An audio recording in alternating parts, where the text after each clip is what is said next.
மனுஷனுக்கு பால் ஊற்றி பார்த்துருப்பீங்க, குலோப் ஜாமுக்கு பால் ஊற்றி பார்த்துருக்கீங்களா? இந்த வீடியோவில் பார்ப்பீங்க.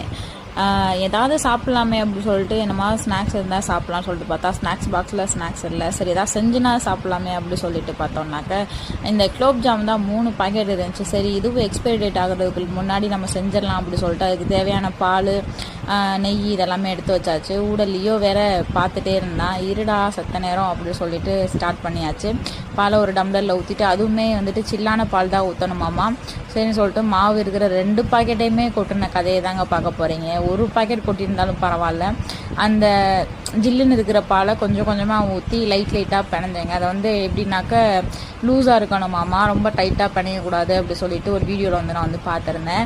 சரி அதே மாதிரி ட்ரை பண்ணுவோமே அப்படி சொல்லிட்டு நானும் பண்ணி பார்த்தேங்க. கடைசியில் வந்துட்டு எனக்கு வந்து இப்படி தான் வந்து இருந்துச்சு. அந்த உருண்டை மாதிரிலாம் உருட்ட தெரிலங்க, இப்படி தான் இருந்துச்சு.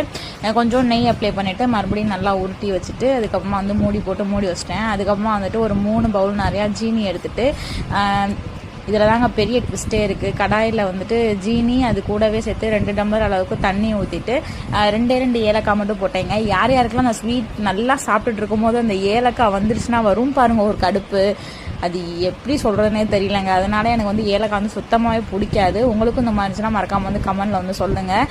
சரி இருந்தாலும் வந்து அந்த வாசத்துக்காக வந்து ஏலக்காய் போடணுமே அப்படின்னு சொல்லிட்டு ஒரு 2 ஏலக்காய் மட்டும் சும்மா ஒரு பேருக்குன்னு தட்டி அதில் வந்து போட்டாச்சுங்க. போட்டுட்டு அந்த பாகை வந்து இது எப்படி காசுறதுன்னே தெரியல. நானும் கிண்டிக்கிட்டே இருக்கிறேன். அது தண்ணியாக தான் இருக்குது, பாகு எப்போ வரும்னு தெரியல. அதில் ஏதோ ஒரு கம்பி பதம் சொல்கிறாங்க. அந்த கம்பி பதத்துக்கு நான் எங்கிட்டு போகிறதுன்னு தெரியலங்க. லியோ வேற என்னடா அப்படின்னு சொல்லி பார்த்துக்கிட்டே இருந்தேன். வெயிட் பண்ணுறா, எனக்கு இன்னும் கம்பி பதமே வரல, அதுக்குள்ளே உனக்கு குலோப் ஜாம் வந்துருமா அப்படின்ற மாதிரி அவனை கொஞ்சம் நேரம் வெயிட் பண்ண சொல்லிட்டு நானும் கிண்டுன்னு கிண்டிக்கிட்டே இருக்கேங்க. கடைசி வரைக்கும் அந்த கம்பி பதம்ன்றது வரவே இல்லை. நானும் தொட்டு பார்க்குறேன், இப்போ வந்துடும் அப்போ வந்துடும் சொல்லிட்டு அப்புறமேட்டு லைட்டாக கொஞ்சம் பிசுன்னு இருக்கிற மாதிரி இருந்துச்சு. சரி இதுதான் கம்பி பதம் போல அப்படி சொல்லிட்டு நம்ம அந்த உருட்டி வச்சிருந்தோம் இல்லைங்களா, அது ஒரு 10 நிமிஷத்துக்கு அப்படியே வைக்கணும்னு சொல்லியிருந்தாங்க. அதே மாதிரி நானும் வச்சுட்டு சின்ன உருண்டையாக உருட்டி பார்த்தேன். எனக்கு என்னமோ அந்த விரிசல் இருக்கதான் செஞ்சிச்சு. அது எப்படி கரெக்டாக உருட்டுறாங்க அப்படின்றது தெரியல. சரி இருக்கிற அந்த உருண்டை எல்லாத்தையுமே தூக்கி அப்படியே எண்ணெயை காய வச்சு 10 உருண்டையாக போட்டு எடுத்தேங்க. போட்டு எடுத்துட்டு கொஞ்சம் அந்த பொன்னிறமாக வறுக்கணும்னு சொன்னாங்க. நானும் பொன்னிறமாக எப்படி வரும்னு எனக்கு தெரியல, இதுதான் ஒருவேளை பொன்னிறமோ அப்படி சொல்லிட்டு நானும் எடுத்து வச்சேங்க. ஆனால் என் நிலைமையை பாருங்கள், அந்த உருண்டைக்கு வந்த சோதனையா என்னன்னு தெரியல.